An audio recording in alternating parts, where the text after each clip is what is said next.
दोस्तों, free astro tutorial से SV Bhardwaj आपका एक बार फिर से अभिनंदन करता है। करने वालों की चर्चा करेंगे। 2023 में आप लोगों के लिए कुछ खास प्रेडिक्शंस करने जा रहा हूं। किस एरिया से आप लाभान्वित होंगे और किस एरिया से आपको सतर्क रहना है वह भी बताऊंगा। यहाँ पर आपको बता दें, ज़्यादातर ये प्रेडिक्शंस शुभ ही होंगी क्योंकि आपका गोचर, शनि का गोचर और गुरु का गोचर खासकर काफ़ी श्रेष्ठ है। तो इसके चलते निश्चित तौर से आप लोगों के लिए 2023 शुभ फलदायी ही रहेगा। फिर भी एक आध एरिया से जहाँ से दिक्कत की संभावना है उस एरिया से आपको सतर्क करेंगे और आपको एक आध रेमेडी भी उस ग्रह की या उस समय की विद डेट एंड टाइम बताने की चेष्टा करूंगा। तो चलिए शुरुआत करते हैं, अपने बिंदु पर आते हैं और शनि, गुरु, राहु, केतु के गोचर के हिसाब से फलादेश बताने की चेष्टा करते हैं।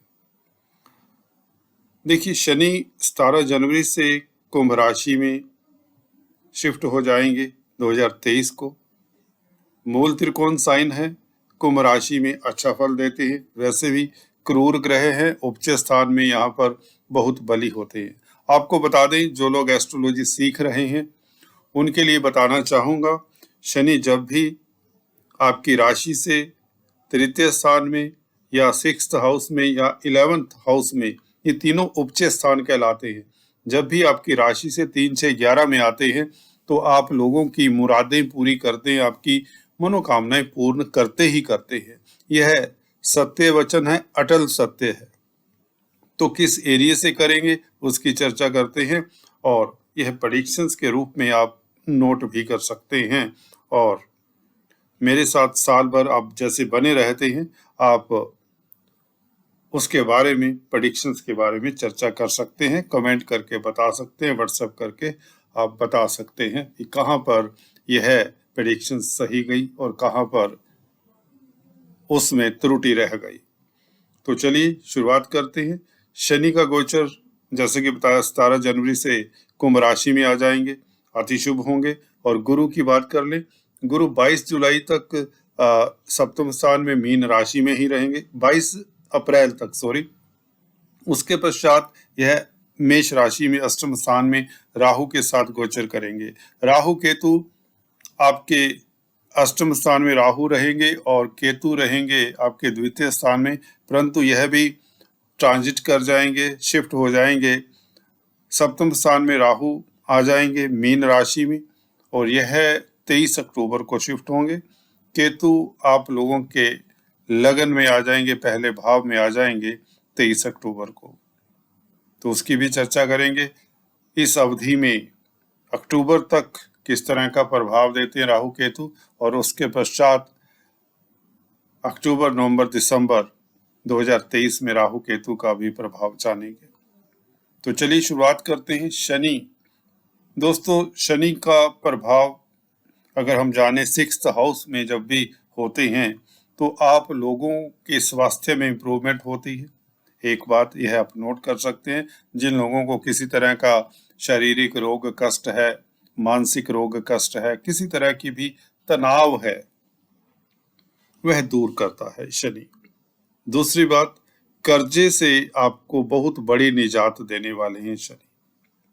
तीसरी बात, तीसरी प्रेडिक्शंस आप समझें इसे, आप अगर नौकरी करते हैं तो उसमें आपकी तरक्की की 100% संभावना रहती है। अगर आपको जॉब की तलाश है तो निश्चित तौर से यह आपको 2023 में खासकर जून से पहले पहले आपको जॉब मिल जाती है और अगर पहले से ही आप नौकरी कर रहे हैं तो आपकी पदोन्नति की पूर्ण संभावना है।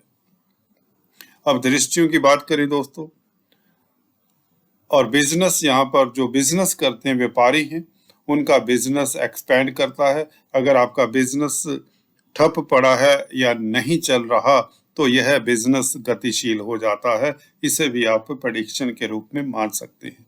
तो ये 3-4 बातें कही हैं, इसे आप जिस रूप में मानना चाहिए, मान सकते हैं। हालांकि मेरा जो तरीका है विवेचन करने का यही रहता है, क्योंकि टाइटल दिया है भविष्यवाणी, तो इसे आप प्रेडिक्शंस के रूप में मान सकते हैं। तो 12वें घर के ऊपर दृष्टि, विदेशों से संबंधित शनिदेव की दृष्टि और गुरु की दृष्टि 22 अप्रैल से रहेगी 12वें घर के ऊपर। तो विदेशों से संबंधित कामकाज अगर आपके कोई लंबित हैं, पेंडिंग है, वह पूर्ण होते हैं। खासकर अगर आप विदेश जाना चाहते हैं, एक्सपोर्ट इंपोर्ट का कार्य करते हैं, तो उसमें सफलता मिलती है, वीजा इत्यादि लग जाता है और आपकी आस्था धर्म कर्म के कामों में बढ़ जाती है। और 22 अप्रैल से लेकर जुलाई के बीच बीच में काफी लोग धार्मिक यात्रा या तीर्थ यात्रा भी करेंगे, खासकर जो 50s 60s में होते हैं, सीनियर सिटीजन्स की बात करें तो, क्योंकि गुरु का प्रभाव जब भी 12वें घर के ऊपर होता है तो व्यक्ति को धार्मिक बना देता है। व्यक्ति धर्म कर्म के कामों में जो पहले से ही संलग्न हैं, उनको धार्मिक यात्रा के अच्छे सुअवसर मिलते हैं, तो आप लोग यात्रा करेंगे। इसी के साथ शनिदेव की अष्टम स्थान के ऊपर तृतीय दृष्टि, यहाँ पर 22 अप्रैल तक अकेले राहु होंगे। राहु के ऊपर दृष्टि, देखिए राहु कैटलिस्ट का कार्य करते हैं, जैसे जैसे मंगल का गोचर होगा राहु उस तरह का फल देते हैं। हालांकि राहु अष्टम स्थान में इतना शुभ फल नहीं देते, परंतु शनि के श्रेष्ठ हो जाने से राहु यहाँ पर किसी तरह की दिक्कत नहीं देंगे। हालांकि जो अचानक होने वाली दिक्कतें हैं, अकस्मात होने वाली घटनाओं का 8वां घर होता है, उसके ऊपर पूरा शनि का नियंत्रण रहेगा, क्योंकि अष्टम स्थान के शनि कारक भी होते हैं। तो आपको बल्कि रिवर्स में कहें तो शनि के अष्टम स्थान के ऊपर दृष्टि होने से आपको अचानक से लाभ के योग बनाता है। कुछ लोगों को लॉटरी इत्यादि के भी योग बनाता है। शनि का यह प्रभाव भी आप प्रेडिक्शन के रूप में देख सकते हैं। काफी लोगों को अचानक से लाभ के योग बनते, चाहे यह प्रॉपर्टी से हो, लॉटरी से हो, शेयर मार्केट से हो, किसी भी सोर्स से हो, अचानक से काफी बड़ा लाभ हो सकता है। यह लिगेसी से भी लाभ होने के योग बनते हैं, क्योंकि गुरु भी जब अष्टम स्थान में आ जाएंगे 22 अप्रैल से, तो इसकी प्रबल संभावना रहेगी। 22 अप्रैल के उपरांत निश्चित तौर से आपको धन मिलने के योग बनते, जो कि काफी मात्रा में, यह ज्यादातर आपकी कमाई का धन नहीं होता, कोई यार दोस्त मित्र पार्टनर इत्यादि रिश्तेदार आपके लिए धन छोड़ के जा सकता है, या ऐसा धन जिसके लिए आपको आस नहीं होती, जो आप सोचते यह नुकसान हो चुका है, यह धन अब लौट कर नहीं आएगा, वैसा धन आपको मिल सकता है। कई बार होता है किसी ने प्रॉपर्टी में डील की होती है, किसी जगह पर इन्वेस्ट किया होता है, तो उसमें लॉस होने की संभावना होती है, कंपनी डूब जाती है, परंतु पता चलता है कि आपको कोर्ट कचहरी से फायदा हो जाता है और धन लाभ के योग बनाता है बृहस्पति। इस तरह से अकस्मात ढंग से, जिसको आप भूल चुके होते हैं, अपनी डायरी से निकाल चुके होते हैं, ये पैसा अब नहीं आएगा, परंतु इस तरह का भी पैसा यहाँ पर आने के प्रबल योग बनते हैं, खासकर जब 22 अप्रैल के उपरांत बृहस्पति यहाँ पर आते हैं। और जब तक यह वक्री नहीं होते, जुलाई से पहले पहले इस तरह के योग बनते हैं। उसके पश्चात नवंबर दिसंबर में भी ऐसा संभव हो सकता है, जब बृहस्पति मार्गी होंगे। 2023 की बात कर रहा हूँ। शनि भी मार्गी होंगे नवंबर के महीने में। नवंबर दिसंबर के महीने आप लोगों के लिए फिर से लाभदायक होंगे। अप्रैल से लेकर जुलाई तक आपके लिए अति शुभ होंगे, और जनवरी से लेकर अप्रैल तक तो श्रेष्ठ हैं ही। चलिए, गुरु के गोचर की बात करें तो दोस्तों, शनि की 10वीं दृष्टि तृतीय स्थान के ऊपर यात्राओं से भी आपको लाभ होगा, और आपके कॉन्फिडेंस में इजाफा होगा। जो आप के अधूरे कार्य हैं, शनि की ये दृष्टि पराक्रम में वृद्धि करने से आपके जो मुश्किल कार्य होते हैं, आप उसको भी डिसीजन लेते हैं, विल पावर इंप्रूव होने से वह कर पाते हैं। और छोटी बड़ी यात्राओं के योग जरूर बनते हैं। इस दृष्टि से मार्केटिंग के व्यक्तियों के लिए शुभ है, और संचार व्यवस्थाओं से, क्योंकि कम्युनिकेशन का भी घर माना जाता है, आपको शुभ समाचार मिलने के योग बनते हैं, क्योंकि गुरुदेव की भी 9th दृष्टि तृतीय स्थान के ऊपर रहेगी तो आप लोगों के लिए शुभ रहेगी ये दृष्टि गुरु और शनि की। हाँ, आपके छोटे भाई बहनों का भी घर है, छोटे भाई बहन भी आपके इस अवधि में तरक्की करते हैं। बात करते हैं गुरु के गोचर की। गुरु का गोचर दोस्तों 22 अप्रैल तक जब तक सप्तम स्थान में है, लाभ होता रहेगा, सोर्स ऑफ इनकम बढ़ जाएंगे, क्योंकि शनि का गोचर 17 जनवरी से उत्तम हो जाता है। तो गुरु का प्रभाव 11वें घर के ऊपर जब 22 अप्रैल तक रहेगा तो आप लोगों की कोई अधूरी इच्छा पूर्ण हो सकती है। इसे भी आप प्रेडिक्शन के रूप में नोट कर सकते हैं। जो लंबे समय से अधूरी इच्छा का मतलब ये होता है काफी सालों से आप, जैसा कि किसी को नौकरी में पदोन्नति नहीं मिल रही या किसी को कंपटीशन स्पर्धाओं में जो स्टूडेंट्स हैं, छात्र हैं, सक्सेस नहीं मिल रही, सफलता नहीं मिल रही, तो उन्हें सफलता मिलने के योग बनते हैं और यहाँ पर आपको अवार्ड रिवार्ड भी मिलते हैं, आपको प्रशंसा पत्र भी मिलते हैं सोसाइटी में, आप जहां भी कार्यरत हैं। तो यह गुरु का प्रभाव रहेगा और बड़े भाई बहनों की भी तरक्की के योग बनाते हैं। बृहस्पति की यह दृष्टि 11वें घर के ऊपर लाभान्वित करेगी, धन लाभ होगा, सोर्स ऑफ इनकम भी बढ़ने के योग बनते हैं 17 जनवरी से लेकर 22 अप्रैल तक।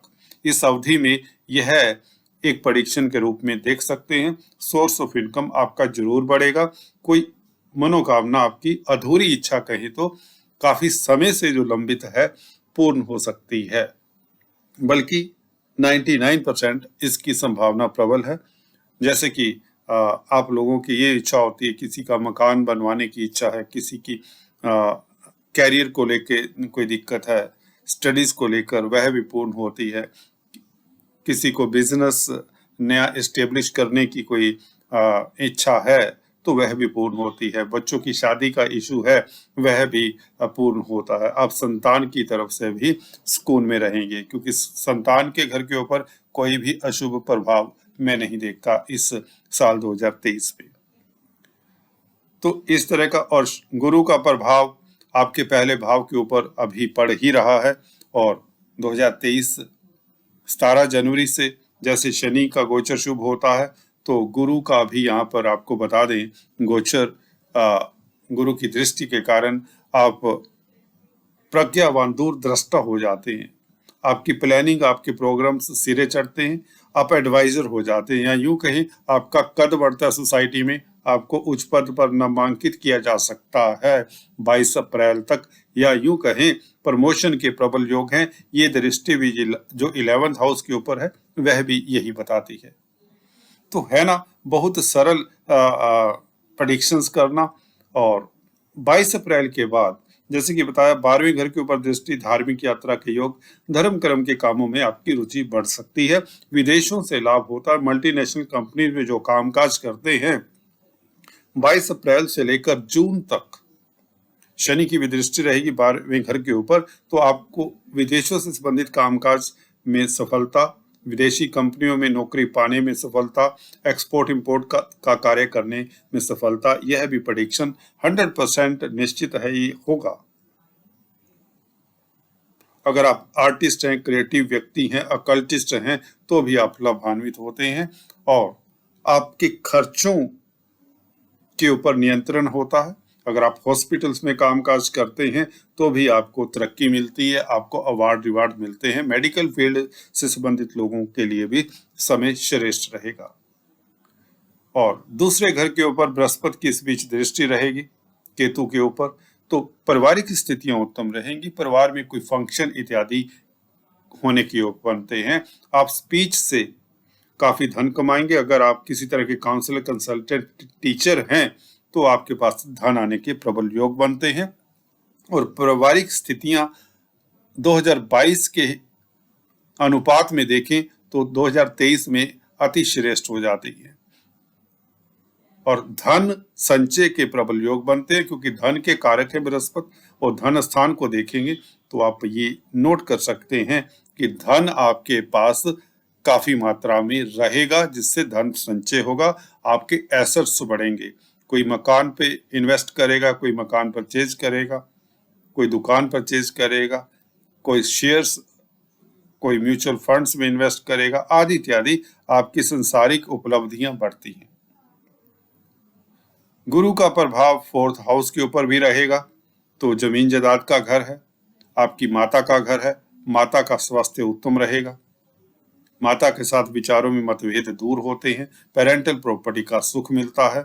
और आप अगर दूर कहीं ट्रांसफर कर दिए गए हैं तो इस अवधि में गुरु जब 22 अप्रैल से लेकर जुलाई जून तक, जब तक यहाँ पर मार्गी रहते हैं अष्टम स्थान में, आपको अपने घर के नजदीक आपकी ट्रांसफर हो सकती है। कुछ लोग होते हैं एक स्टेट से दूसरे स्टेट ट्रांसफर कर दी जाती है, परंतु यह गुरु का गोचर आप लोगों को आपकी फैमिली के साथ जोड़ेगा, क्योंकि फैमिली के घर के ऊपर भी दृष्टि रहेगी गुरु की।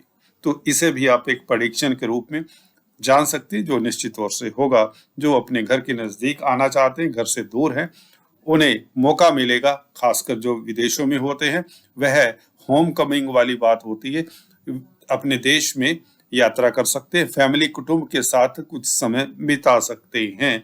यह कब होगा? 22 अप्रैल के बाद कभी भी संभव है।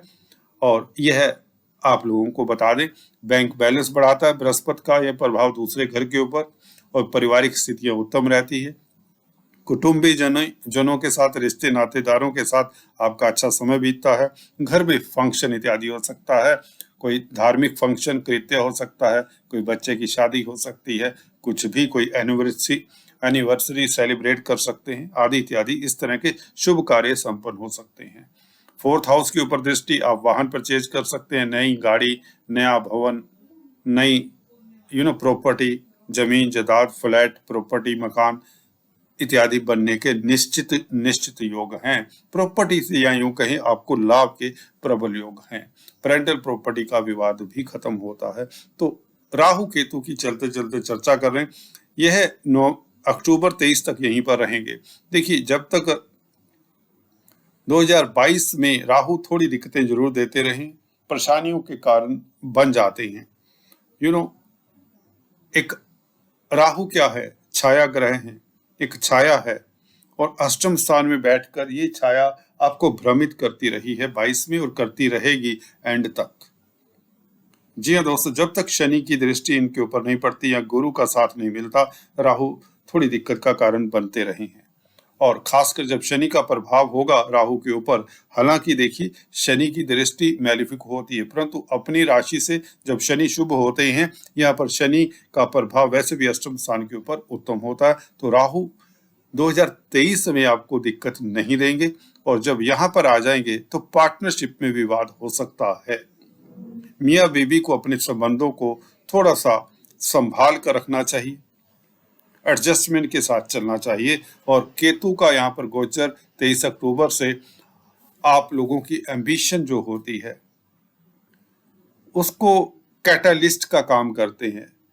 केतु एक बेसिकली प्यास है, आपकी एक एम्बिशन पूरी होती है तो दूसरी साथ में खड़ी कर देते हैं। केतु इस तरह का प्रभाव भी देंगे। और निश्चित तौर से केतु लगन में जब होते हैं, पहले भाव में होते हैं, तो आपकी प्रतिष्ठा बढ़ाते हैं, आपका सोसाइटी में कद बढ़ाते हैं। और केतु का गोचर शुभ रहेगा। राहु के आपको उपाय जरूर कर लेने चाहिए। खासकर कच्चा कोयला अपने वजन से 10वां हिस्सा किसी बहती हुई जल धारा में बहा दें शनिवार के दिन, सूर्य अस्त से पहले साल में एक बार। और काला सफेद 2 रंगी कंबल किसी भिखारी को दें या मंदिर में दान दें। यह 2-3 महीने बाद कर लेना चाहिए। और पक्षियों को बाजरा इत्यादि डालते रहें तो राहु का गोचर भी दिक्कत नहीं देगा। हालांकि फिर भी इतनी दिक्कत नहीं है। 23 अक्टूबर से थोड़ी सी स्थितियां इस तरह की हो सकती है। जो पार्टनरशिप में बिजनेस करते हैं उन्हें सतर्क रहना चाहिए। बाकी समय शुभ है, क्योंकि शनि का गोचर, गुरु का गोचर फैमिली के घर के ऊपर है। तो 23 अक्टूबर के बाद भी कहें तो मियाँ बीवी के संबंधों में भी कोई ऐसी दिक्कत आने की संभावना नहीं है, क्योंकि बृहस्पति का प्रभाव दूसरे घर के ऊपर, कुटुंब के घर के ऊपर, कुटुंब में माहौल अच्छा रहेगा। तो राहु का यहाँ पर गोचर, बृहस्पति नेगेटिव प्रभाव बृहस्पति कैंसिल करते हैं। तो आप इनको कितनी सारी प्रेडिक्शंस के रूप में मान सकते हैं। तो यह विवेचन था, विश्लेषण था। तो चलिए आज इस वीडियो में इतना ही। अगर आपको दोस्तों वीडियो पसंद आई तो जरूर कमेंट करें, और आपके जो जेन्युइन कमेंट्स होते हैं उनका रिस्पॉन्स भी देता हूं। और आपके कोई क्वेश्चंस हैं व्हाट्सएप कर सकते हैं, कमेंट के जरिए पूछ सकते हैं। जेन्युइन क्वेश्चंस का मैं जरूर आंसर भी देता हूं। So all the best. आज इस वीडियो में इतना है, फिर से मिलते हैं, तब तक के लिए stay tune. Thanks for watching this.